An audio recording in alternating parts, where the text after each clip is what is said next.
The Internet Alias application is a simple application from an end user's point of view. The application allows individual users to select their default outgoing Internet mail address. Let's look at this example from Joe Schmo. When he launches the application, it gathers information and shows that his default outgoing email address is orders@angorapub.com. If he wants to change this to jschmo@vailmontpub.com, he just double-clicks on the entry and it moves it up to the top of the list. What's happening behind the scenes is this. The application first checks to see that there are aliases in the user's mail alias field. If there is, and there's a fully qualified domain name like orders@angorapub.com or jschmo@angorapub.com, then it uses that as it's shown. If there is no domain name, such as jschmo and orders, then it looks at the basic internet setup form for the domain name and adds it to the alias before displaying it in the application. And that's why vailmontpub.com was added to the aliases for that user, where no domain name was shown. If the user belongs to a group that has a domain name specified, then those non-fully qualified domain names will default to that group's domain name there that is specified on that group.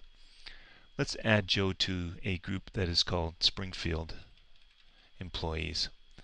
If I double-click to open up that group form and look on the Services tab, we see that there is a domain name of springfield.com. So let's go back and take a look at what happens when Joe now launches the application.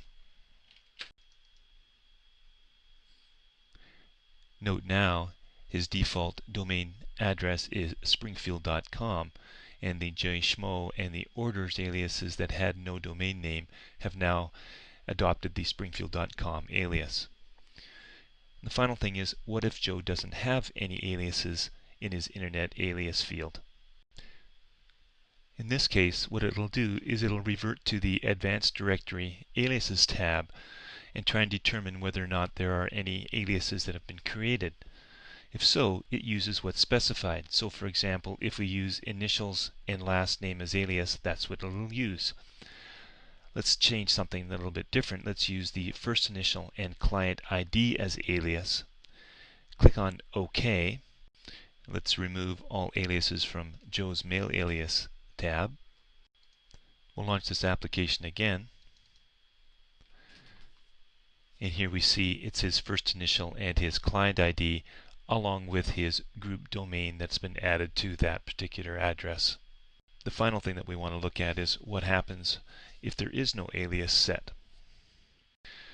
If we select Do Not Create Automatic Aliases, and if we don't choose Aliases Only, then what it'll do is it will use your full name and spaced separated by the underscore character. So let's take a look one last time at what Joe Schmo sees. We'll launch the application. We see that it picks his first name, last name separated with the underscore character, and the domain name chosen from the group that he belongs to.